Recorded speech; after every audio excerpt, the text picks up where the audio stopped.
And we'll be stopping in the beautiful lakeside resort town of Stresa, and then traveling out to the Borromenian Islands. And from the train, you can get a good glimpse of the island. You'll see it here with the palace on the left end of the island and the gardens on the right end. So we'll be spending, the afternoon walking around the gardens and exploring through the palace. Here you see the terraced steps of the 10 flights of gardens on one end.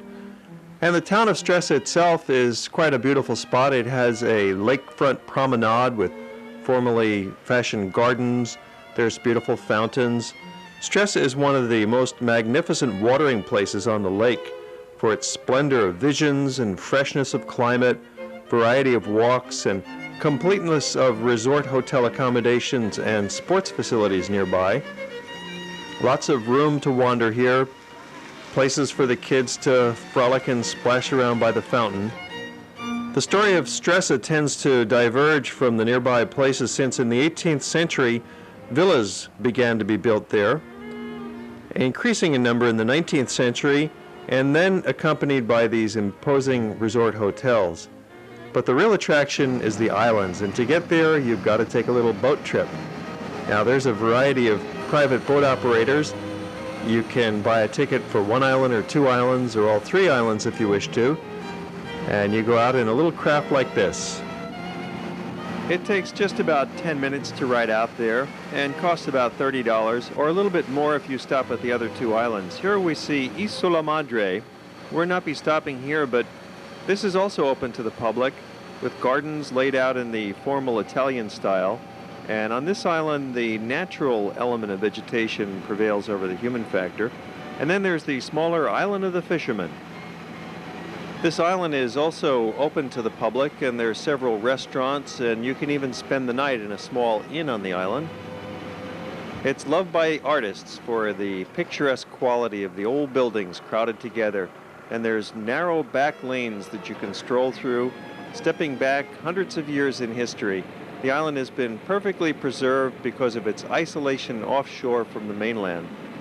But for today's trip, we're just having a glimpse of it from our boat as we cruise along on the lake, past another tiny little islet to the main island of Isola Bella. Here you see the great palace built in the 1600s by the Borromeo family, a very wealthy family from Milan.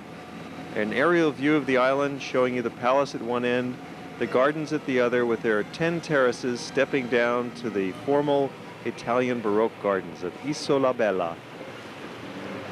It certainly lives up to its name, which means beautiful island, but originally it was called Isabella, after the wife of Carlo Borromeo, who was part of the noble family that developed the island back in the 1620s.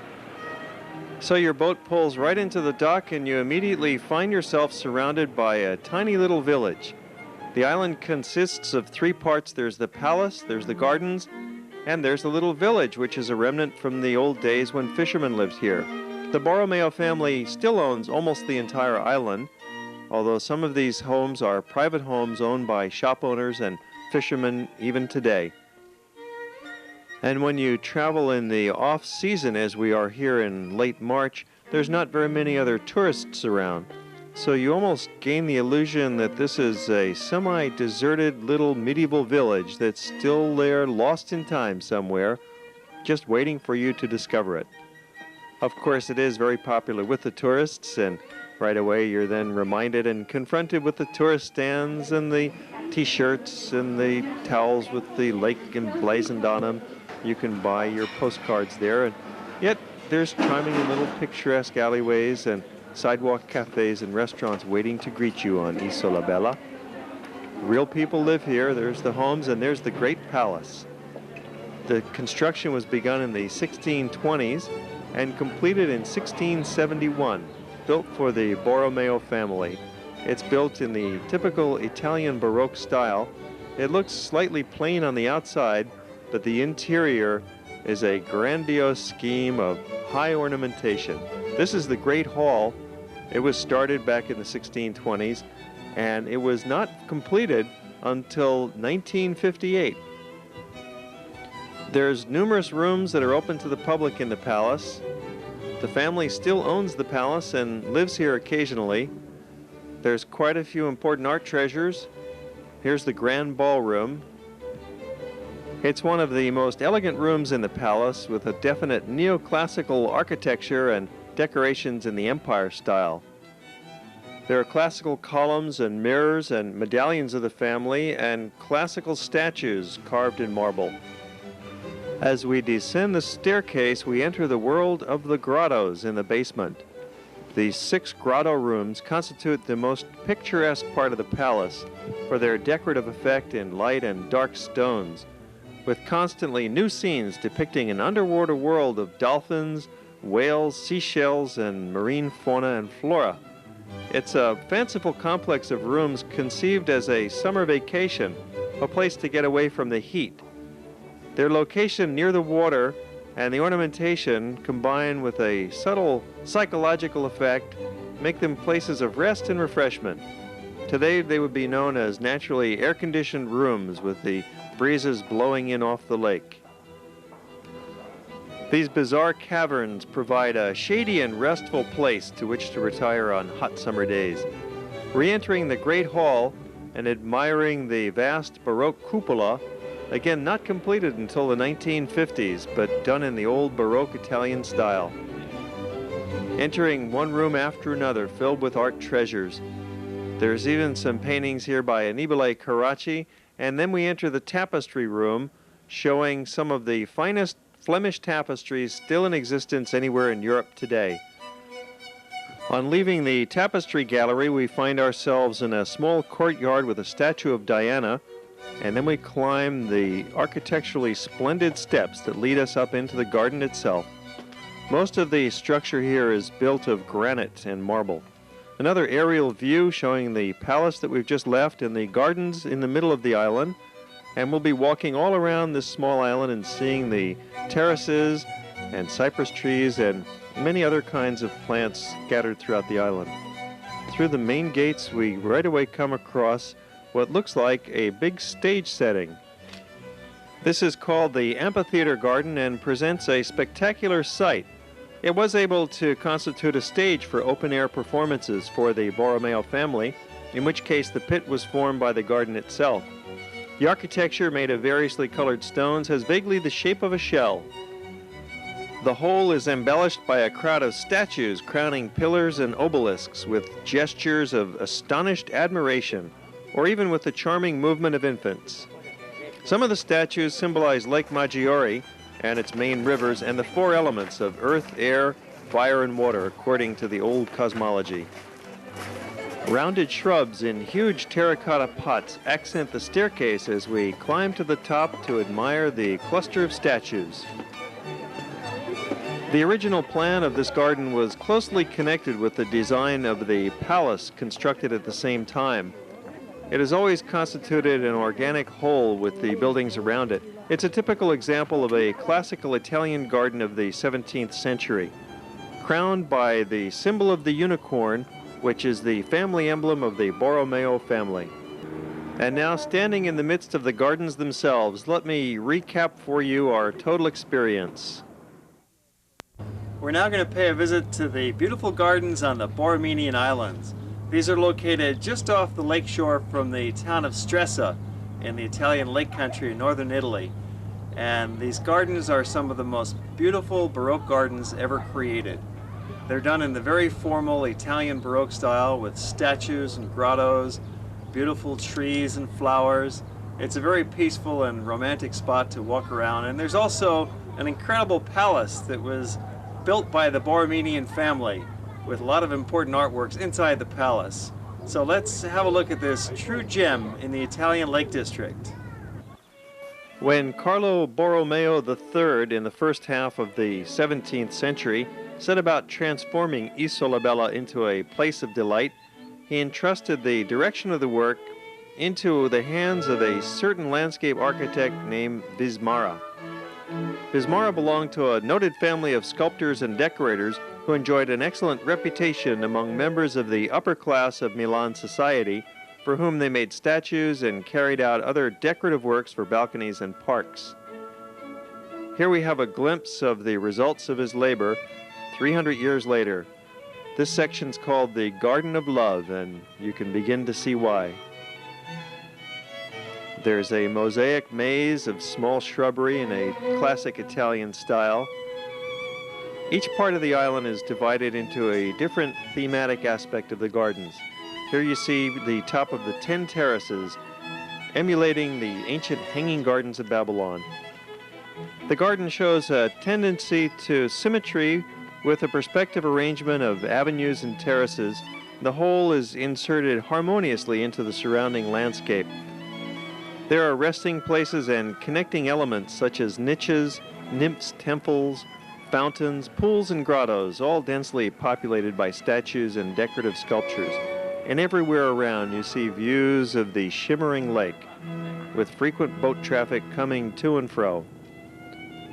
There are many places to sit down and rest and relax and collect your thoughts in appreciation of the beauties all around you.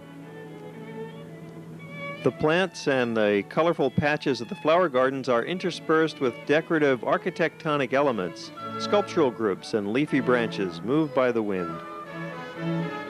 The rigid geometry of the avenues and the grassy clearings is animated by the great variety of botanical species, and by the glorious color combinations, and by the quivering of the sheet of water all around the island. This Garden of Love is situated on the 5th terrace, that is, in an intermediate position in relation to the 10 hanging garden terraces. And in the middle is a pool with variously colored water lilies, and on the right a pergola of bitter oranges and prune box and yew trees. There's a splendid view over the terraces, beautified with roses and oleanders, citrus fruits, and a host of statues. Among these are the allegories of the 4 seasons, Flora and Amor. Near to the western tower, the vast mass of a cork tree can be appreciated. We now pass along the Western Avenue, or the Grand Avenue leading to the exit. Towards the bottom, a row of pomegranates and then clumps of magnolias. On the lake, luxuriant palm trees. On the right, there's oranges, tangerines, lemons, jasmine. Towards the middle of the avenue, there's a magnificent, majestic Arizonica tree. The magnolia seems to come to life as it rotates around us. The mild climate of this Verbano region facilitates the successful cultivation of subtropical plants, transforming the flower-laden vessel of an island into a botanical garden of great scientific interest. In this particularly sheltered zone, many exotic subtropical shrubs grow luxuriantly. Some varieties of orchids, tamarind, coffee and tea plants, a breadfruit tree, in addition to the more common camellias, azaleas, and rhododendrons. Continuing upward, we reach the theater, the most characteristic place in the whole garden. Isola Bella still maintains the original characteristics of a Baroque garden, but in some ways its geometrical structure has been softened, giving it a richer and warmer beauty and a more animated variety of forms and colors. Centuries after its creation, this garden, which Carlo Borromeo III planted in supreme homage to his beloved wife Isabella, renews for visitors from all over the world a subtle aesthetic pleasure, a pleasure refined by the harmony between the richness of the vegetation and the artistic and architectural elements. From the upper terrace here, we can enjoy an extraordinary panoramic view over the whole of the lake and the surrounding mountains, nearly 40 yards high above the level of the lake. The garden below is seen in all its splendor of colors and architectural solutions, while here and there white peacocks strut and occasionally open their white lacework of tails. The flower garden represents a corner of an English garden with big trees and pools and with lotus flowers and papyrus. The azalea garden in the spring offers one of the most beautiful spectacles in the entire park. A view down on the Garden of Love and the lake beyond, boats coming to and fro. Very frequent boat service. Every 10 minutes you have a chance to either arrive or depart from these beautiful gardens. The connecting avenues, the flights of steps, and the balustrades of the terraces are beautified by trellises of various flowers that bloom throughout the year. And always you see white peacocks, perhaps hiding in the bushes or strutting across the open green lawns. Looking somewhat haughty and aristocratic, these white peacocks are descendants of birds who have strolled these lawns for the last 300 years, lending a very distinct, noble grace to the islands.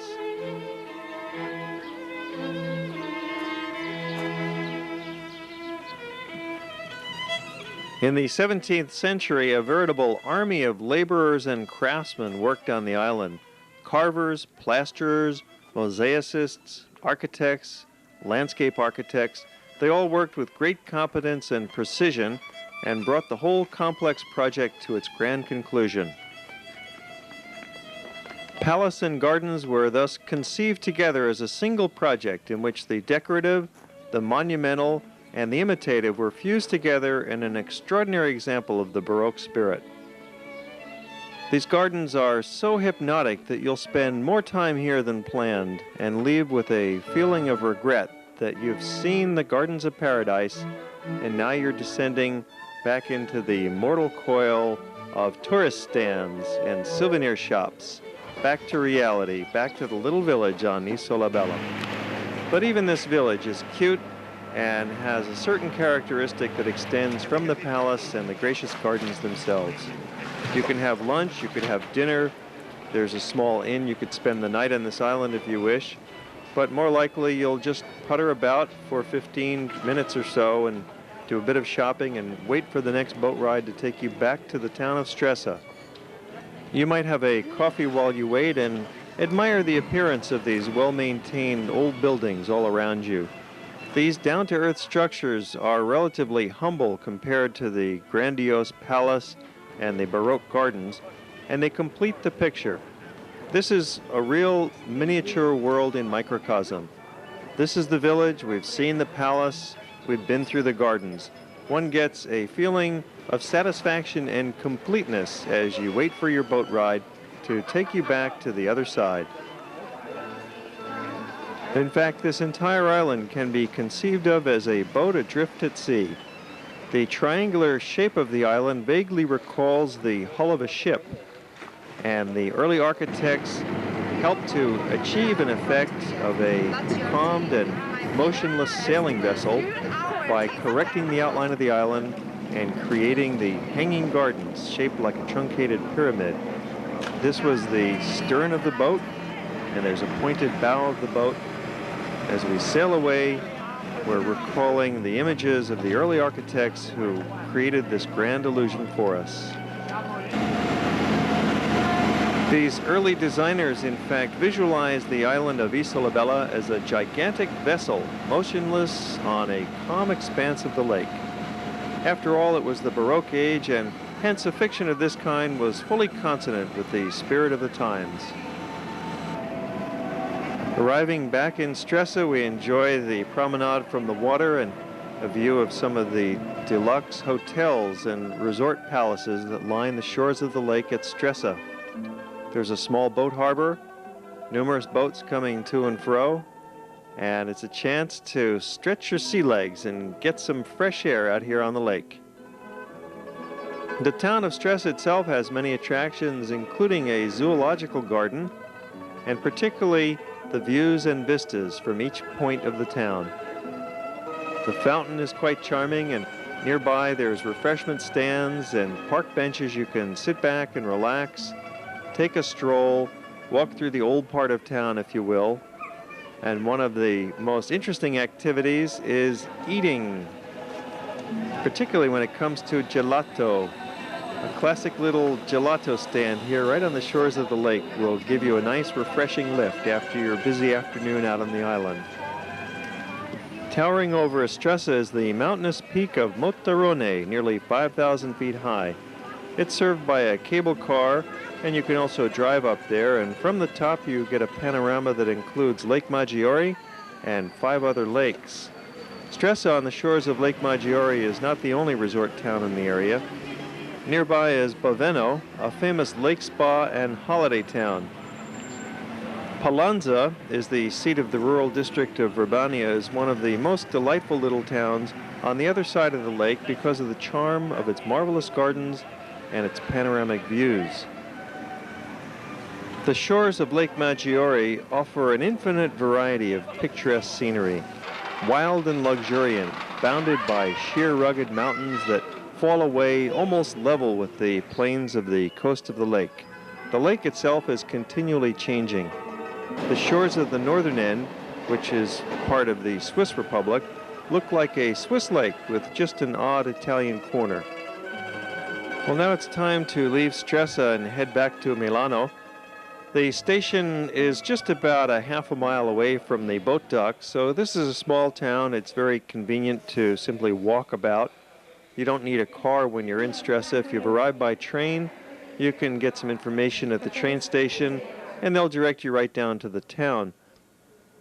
Everything here seems very casual and just a little old-fashioned, right down to the ancient map that's hanging on the wall of the station. It gives you some tantalizing clues as to one of the highlights of town. Different palaces, the parks, the zoological gardens, the botanical gardens. And you can get some idea from the map that this indeed is quite a small town. Soon enough the train arrives and takes us on our way back to Milano. It takes about an hour and 10 minutes to go from Stresa to Milan. And there's frequent train service as we get a final glimpse of Isola Bella. Again, you'll see the palace on the left end of the island and the gardens that we've come to know so well on the right end of the island as we travel on south along the lines, leaving the rural tranquility and peaceful shores of Lake Maggiore behind us.